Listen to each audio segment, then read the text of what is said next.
Praise the lord. మన పరిశుద్ధుడు, మన విమోచకుడు యేసుక్రీస్తు వారి శక్తి కలిగిన నామంన ఈ రోజున దేవుని వాక్య ధ్యానమునకు ప్రతి ఒక్కరికి మన దేవుని పేరట వందనాలు. దేవుని వాక్యంలో ఈ రోజున దేవునితో పాటు సహవాసం చేసి దేవుని అడుగుజాడల్ని ప్రత్యక్షంగా చూసినటువంటి యోహాను కూడా కొన్ని సందర్భాల్లో వెనుకడుగు వేసినట్లు లేఖనాల్లో కనపడుతుంది. ఆ లేఖనాలని ధ్యానించుకుందాము. ఈ రోజున దేవుని పరిశుద్ధమైనటువంటి పిలుపులో పాలు పొందినటువంటి వారందరూ కూడా ఒక ఆలోచన అనేది హృదయంలో స్థిరంగా నాటుకోవాలి.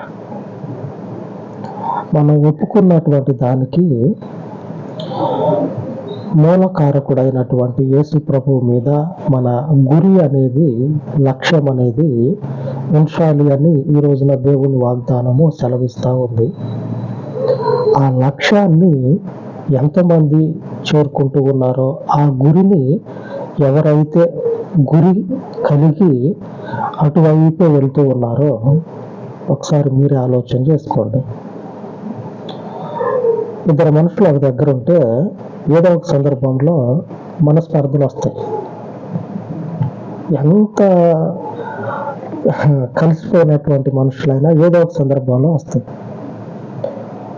దేవుని పరిశుద్ధ పిలుపులో భాగంగా ఉన్నటువంటి వారికి కూడా వస్తాయి. వారికే ఇంకా ఎక్కువ వస్తాయి. ఎందుకంటే ఈ సాతానుడు అనేటువంటి మనుషుడు ఎటు తిరిగి ఎవరైతే కలుస్తారో, ఎవరైతే ఒక్కటిగా ఉంటారో వారి మధ్యలో కుట్రలు పెట్టడమే అని పని. ఏదో రకంగా వారిని విడదీసేదాకా వారి ప్రాణం కుదుట పడదు. విడదీయాలి వారిని. ఈ సాతానుడి పని ఏంటంటే ఒక్కటిగా ఉన్న వారిని విడదీయాలి. అదే వాని బతుకు, అదే వాని బతుకు తెరుగు. అట్లాగా వాడు పని చేస్తూ ఉంటాడు. పరిశుద్ధ పిలుపులో భాగంగా ఉన్నటువంటి మన మధ్యలోనే ఎక్కువగా. అయితే గుర్తుపెట్టుకోండి, మన లక్ష్యం అనేది యేసు ప్రభు మాత్రమే అయి ఉండాలి. ఈరోజు దేవుని వాగ్దానము, దేవుని వాక్య ధ్యానం ఏమిటంటే హెబ్రీయులకు రాసిన పత్రిక 3వ అధ్యాయము, అపోస్తలుడైన పౌలు హెబ్రీయులకు రాసిన పత్రిక 3వ అధ్యాయము 1వ వచనం. ఇందువలన పరలోక సంబంధమైన పిలుపులో పాలు పొందిన పరిశుద్ధ సహోదరులారా, మనము ఒప్పుకొనిన దానికి అపోస్తలుడును ప్రధాన యాజకుడు నైన యేసు మీద లక్ష్యముంచుడి. ఈ వచనంలో మన ఈరోజు దేవుని వాక్య ధ్యానము అనగా వాగ్దానం ఏమంటే, మనము ఒప్పుకొనిన దానికి అపోస్తలుడును ప్రధాన యాజకుడు నైన యేసు మీద లక్ష్యముంచుడి. మన గురి, మన యొక్క గమ్యము యేసు ప్రభు. రక్షణ ఇచ్చినటువంటి యేసు ప్రభు. మీ గురి ఎక్కడ ఉండాలంటే యేసు ప్రభు మీదనే ఉండాలి. ఇక అప్పుడప్పుడు వచ్చేటువంటి మనస్పర్ధల మీద, వీటి మీద కాదు. పరలోక సంబంధమైన పిలుపులో పాలు పొందినటువంటి పరిశుద్ధ సహోదరులారా, పవిత్రంగా ఉన్నారు. ఈ పవిత్రంగా ఉన్న వారి మధ్యలోనే అపవిత్రమైనటువంటి కార్యాలకి, ఆలోచనలకి అప్పుడప్పుడు అవకాశం ఉంటుంది. ఆ అవకాశం ఉన్నప్పుడే మన మధ్యలో ఏమవుతుందంటే గురిని తప్పించే విధంగా సాతానుడి పనులు, కార్యాలు జరుగుతూ ఉంటాయి. వాటిని ఛేదించాలి. ఆ దుష్టుని సంబంధమైనటువంటి ప్రతి కార్యాన్ని కూడా ఛేదించి ఆ గురి వైపే పరిగెత్తాలి. అలాగ పరిగెత్తే క్రమంలో ఇద్దరు సేవకులు వెనుక అడుగేశారు. ఇద్దరు కూడా ఆ రోజుల్లో దేవుని యొక్క కుడి భుజంగా ఉన్నవాళ్ళు. అంటారు కదా, నాకు రైట్ హ్యాండ్ అని. అట్లాగా దేవునికి కుడి భుజంగా, అంటే నమ్మకమైన మనుషులుగా, దేవునికి నమ్మదగిన వారుగా యోహాను మొదటిగా ఉన్నాడు. ఆ యోహాను కూడా యేసు వైపు లక్ష్యముంచే క్రమంలో గురిని కోల్పోయినట్లు కనపడతా ఉంది. అదేంటి, యోహాను దేవునిని బాగా ఎరిగిన మనిషి కదా, దేవుని హృదయాన్ని చూసే మనిషి యోహాను. మనందరం శిష్యులందరూ కూడా మనం దేవుణ్ణి చూస్తూ ఉంటాం పైన, కానీ యోహాను దేవుని అంతరంగాన్ని చూసేటువంటి మనిషి.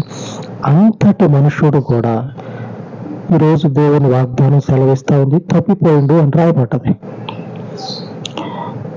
3వ అధ్యాయము 1వ వచనంలో, మనము ఒప్పుకొనిన దానికి అపోస్తలుడును ప్రధాన యాజకుడునైన యేసు మీద లక్ష్యం ఉంచండి. ఈ లక్ష్యం ఉంచేటువంటి క్రమంలో అపోస్తలుడైనటువంటి యోహాను వెనుక అడుగేసినట్లు కనపడతా ఉంది. అంతటి దేవునితో సహవాసము కలిగినటువంటి మనుషుడే వెనుకడుగు వేస్తే, ఇప్పుడు స్మార్ట్ ఫోన్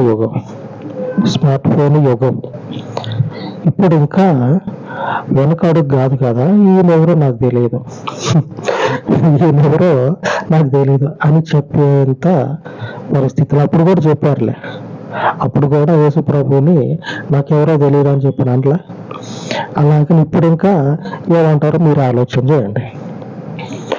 అంతటి పరిస్థితులు ఎదురైతే గురి ఎటుందో అటే పోవాల. సేవకుడు చెప్తా ఉన్నాడు, మీ లక్ష్యము మీరు ఒప్పుకున్నారు కదా, అవును యేసు ప్రభు రక్షకుడు, యేసు ప్రభు మాత్రమే లోకం మీదకి వచ్చేటువంటి దేవుని రక్షకుడు, దేవుని చేత పంపబడిన రక్షకుడు మానవులకు అని ఒప్పుకున్నారు కదా. ఒప్పుకున్నటువంటి ఈ హృదయాన్ని మీరేం చేస్తారంటే లక్ష్యం ఉంచండి, ఆయన మీదే లక్ష్యం ఉంచండి. ఈ మనస్పర్ధలకి ఒక మాట చెప్తా. చిన్న చిన్న మనస్పర్ధలు ఉంటాయి కదా, అప్పుడప్పుడు చెప్తా ఉంటారు, ఉప్పు బాగోలేదనో, లేకపోతే కారం ఎక్కువైందనో, కూర మంచిగా లేదనో, అట్లా ఏదో చెప్తా ఉంటారుగా. ఇవి తప్పించి సంఘంలో నన్ను పలకరిపోతే ఏమవుతుంది? మనం ఏమన్నా పెళ్ళికి పోయినవా, లేకపోతే బంతిలో కూర్చొని తింటా ఉంటే చూసి కూడా చూడనట్లు ఉన్నాడు అని చెప్పినని అనుకొని ఒకళ్ళ మీద ఒకళ్ళు అనుకోవటానికి పెళ్లి బంతిలో కూర్చున్నావా? దేవుని వాక్యాన్ని వినటానికి వచ్చును, జీవితాలను కట్టుకోవటానికి వచ్చును. టాపి పని చేసే మేస్త్రి ఉంటాడు, గోడ కట్టే పనే, ఇల్లు కట్టే పనిలోనే ఉంటాడు. కానీ నేను పెళ్లికి పోయినా నిన్న, బ్యాండ్ మాడలో సరిగ్గా వాయించలే, ఆ బ్యాండ్ కొట్టేటోడు రేపు పని వస్తావా అని చెప్పి నన్ను అడిగిండు అని చెప్తాడా? చెప్పడుగా. ఆ మేస్త్రి వచ్చిందంటే, ఆ ఇల్లు కట్టే మనిషి వచ్చిందంటే, ఎంతకీ పనిలో ఉన్నంతసేపు ఇల్లు కట్టడమే ఆయన పని. సంఘానికి పోయినప్పుడు మన బ్రతికేంది, మన ఆలోచనలు ఎటు ఉన్నాయి, మన దేవునికి మనము అంగీకరించబడేటువంటి స్థితి ఈ రోజున కలిగి ఉన్నామా లేదా అని చూడాలి. కానీ నన్ను బలకరియలా, నన్ను చేయలే, నన్ను చూసి కూడా చూడనట్లు పోయిండు, నన్ను పట్టించుకోవాలి, ఇవన్నీ అవసరం లేదు.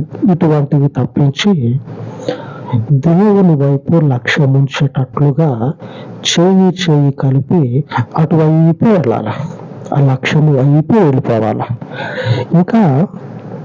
ఇంకా ఈ సహోదరుని పద్ధతి కానీ ఆ ప్రవర్తన కానీ క్రీస్తుకి పూర్తి విరుద్ధంగా ఉంది. ఏం చేద్దాం అనుకొని ఆ పరిస్థితిలో ఆ ప్రవర్తన అనేది మీకు ఎదురైతే నిర్దాక్షిణ్యంగా మరొక ఆలోచన లేకుండా ప్రార్థన చేసి దేవుని ఆత్మ ఎటువైపు నడిపిస్తే అటు వెళ్ళండి. ఎందుకంటే అక్కడ జీవం అనేది లేదు.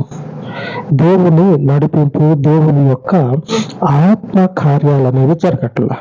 పూర్తి విరుద్ధంగా ఉన్నటువంటి సేవకులు పరిచర్య అనుకోండి, అటువంటి ఏ ఉపయోగం?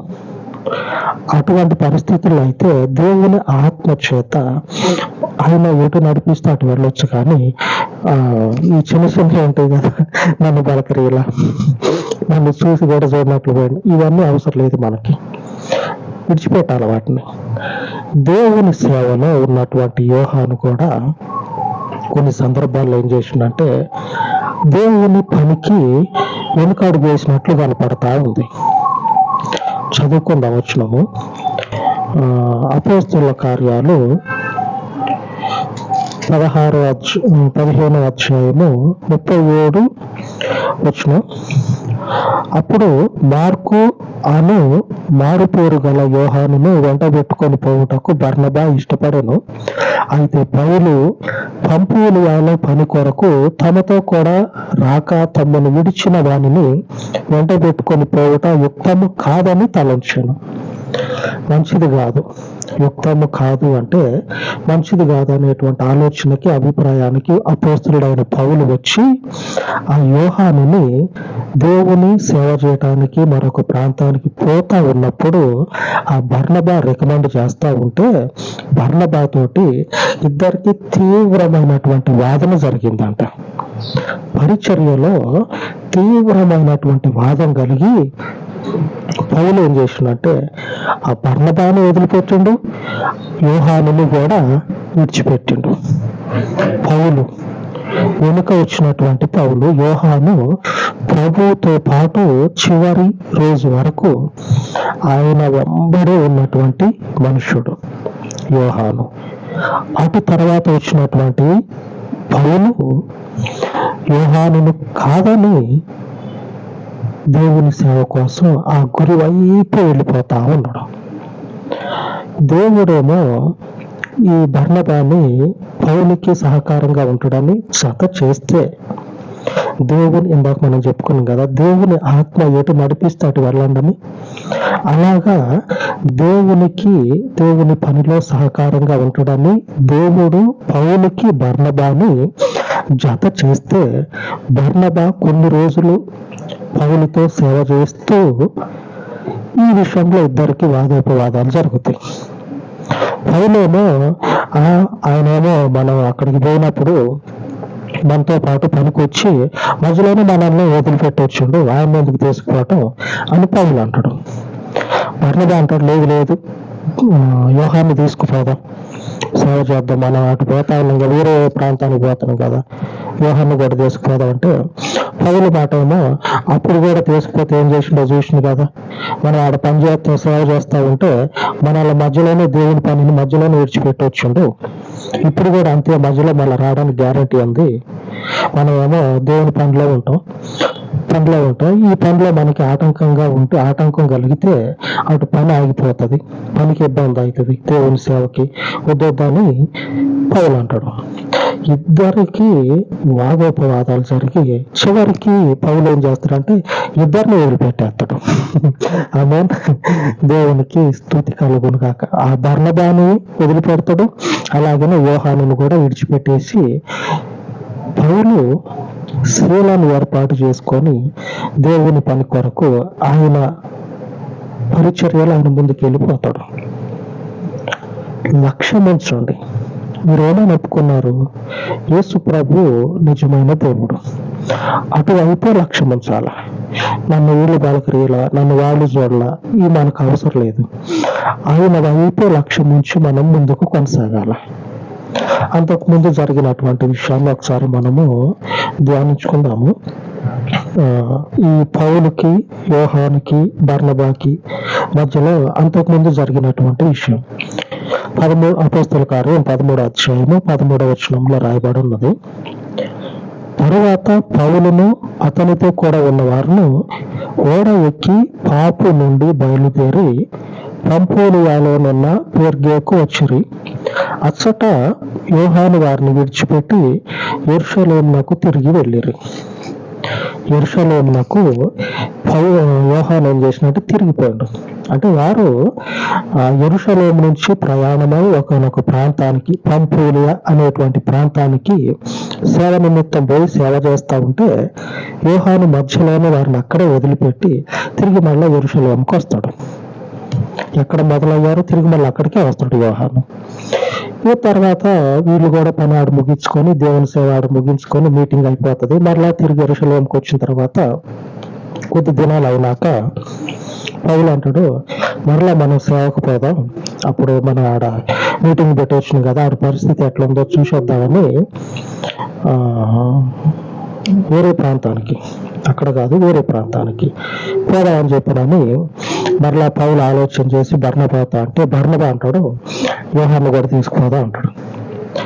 ఇద్దరికి గొడవ జరుగుతుంది. ఇద్దరికి గొడవ జరుగుతుంది. దేవుని లేఖనము పౌలు ద్వారా చెప్పబడతా ఉంది.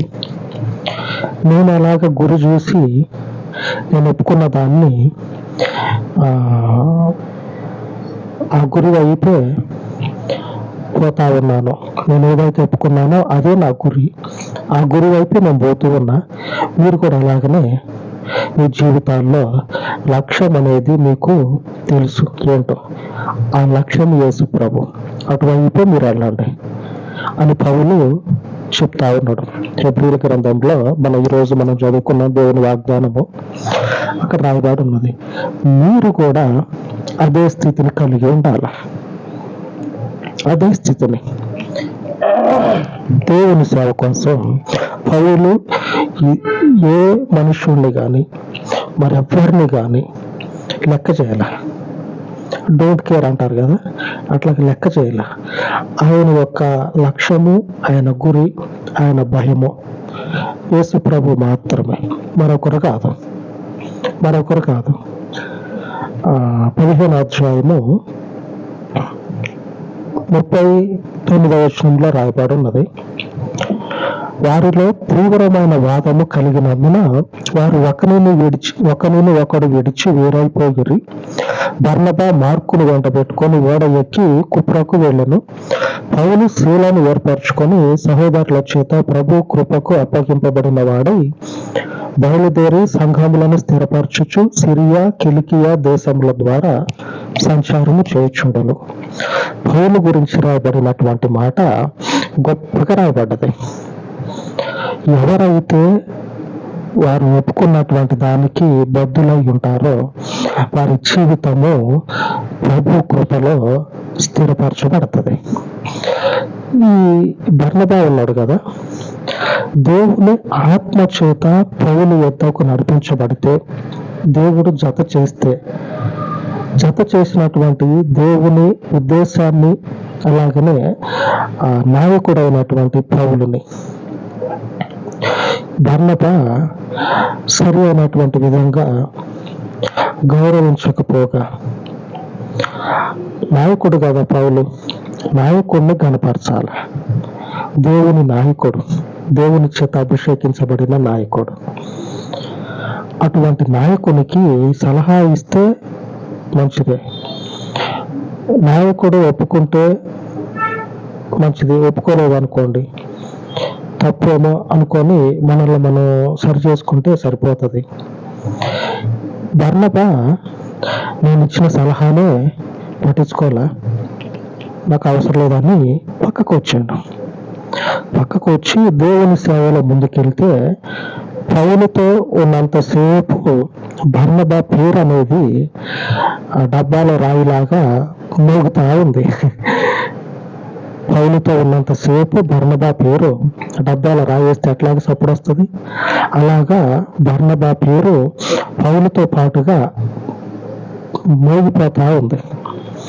ఎప్పుడైతే పౌలును విడుస్తాడో బర్నబా, ఇప్పటి నుంచి మనం చదువుకున్నటువంటి ఈ వచనం నుంచి అంతగా పేరు అనేది రాకపోగా పోంగా అంటే రాంగ ఏమైందంటే బర్నబా గురించి ప్రస్తావన లేకపోయింది. ఎప్పుడో ఒక దగ్గర రాయబడ్డది. అల్లాదిగా అంటారు చూడండి, అట్లాగా ఎక్కడో 1-2 వచనాలు కనపడుతుంది. అది కూడా ఈ పౌలు మీటింగ్కి పోయినప్పుడు ఎదురు పడతారు కదా, ప్రైజ్ లార్డ్ బ్రదర్ అని అనుకుంటారు, పలకరించుకుంటారు కదా. అట్లాగా పలకరించుకోబడినప్పుడే రాబడ్డది. పౌలు అయితే సేవ అనేది దేవునిలో కొనసాగుతా ఆ లక్ష్యం వైపు వెళ్తా ఉంటే హెచ్చించబడతా, ఆశీర్వదించబడతా ఉన్నట్లు లేఖనాల్లో ఉంది. ఇప్పుడు మనం చదువుకున్నటువంటి హెబ్రీయులకు రాసినటువంటి పత్రిక కూడా ఈ మనగాడైనటువంటి పౌలు చేత రాయబడ్డది. ఆ హెబ్రీ సంఘానికి, ఆ హెబ్రీ అనేటువంటి ఆ మనుషులకి దేవుని చేత పౌలు రాసి పంపిస్తా ఉన్నాడు. దేవుడు రాసి పంపిస్తా ఉన్నాడు. ఆమేన్. దేవుడు మనకిచ్చినటువంటి గురి యేసు ప్రభు, అటువైపు లక్ష్యం ఉంచండి. మిగిలినవి ఏవి కూడా మనకి అక్కడికి రావు. మనకి ఒకవేళ అవి ఘనహీనతని తెచ్చిపెడతాయేమో, వాటి జోలు వద్దు మనకి. ఆమేన్. ఆ దేవుని వైపు చూసి దేవునిలో మనము కొనసాగుదాం, ప్రార్థించుకుందాం. మహోన్నతుడు అయ్యుండి మనుషుని యొక్క జీవితమును, ఆత్మని శాసించగలిగిన పరిశుద్ధుడా, మీ పాదముల చెంత ఈ ఉదయకాలం మందు ప్రార్థిస్తూ ఉండగా, నువ్వు ఇచ్చినటువంటి ఈ క్రీస్తు అనేటువంటి గురిని తండ్రి, ఈ లక్ష్యమును చేరుకునే క్రమంలో ఉన్న ప్రతి ఇహ సంబంధమైనటువంటి, లోక సంబంధమైనటువంటి, శారీరక సంబంధమైనటువంటి, కంటితో చూసేటువంటి ప్రతిదీ కూడా నీకు విరుద్ధమై ఉంటే వాటిని తొలగించి నీ ఆత్మ చేత నడిచేటువంటి కృపను నీ వైపు చూస్తూ ఉన్న ప్రతి ఒక్కరికి అనుగ్రహించమని, అంగీకరించబడే స్థితిలో నీ ప్రజలు ఉండుటకు ఒప్పుకున్నటువంటి ఒప్పుకోలుని తండ్రి, మేము మా జీవితాల్లో స్థిరపరచుకొనున్నట్లు, అనగా క్రీస్తును మా జీవితాల్లో స్థిరపరచుకొనున్నట్లు మా ఎడల మీ కృపను స్థిరపరచమని, మీరు మాత్రమే మా జీవితాలకు గమ్యస్థానం అయ్యుండి మా లక్ష్యం అయ్యుండగా, ఈ లక్ష్యము వైపుగా మేము కొనసాగుటకు మీ పరలోకపు ఆత్మని సమృద్ధిగా అనుదినము మాకు అనుగ్రహించి మీకు మహిమను తెచ్చుకొనమని ఈ ప్రార్థన మనవులను మీ పాదముల చెంత ప్రతిష్ఠించి యేసు మహిమ కలిగిన నామమున ప్రార్థించి వేడుకొనుచున్నాను తండ్రి. ఆమేన్. ఆమేన్. మన దేవుని కృప మనకు తోడయ్యుండును గాక. ఆమేన్. ఆమేన్.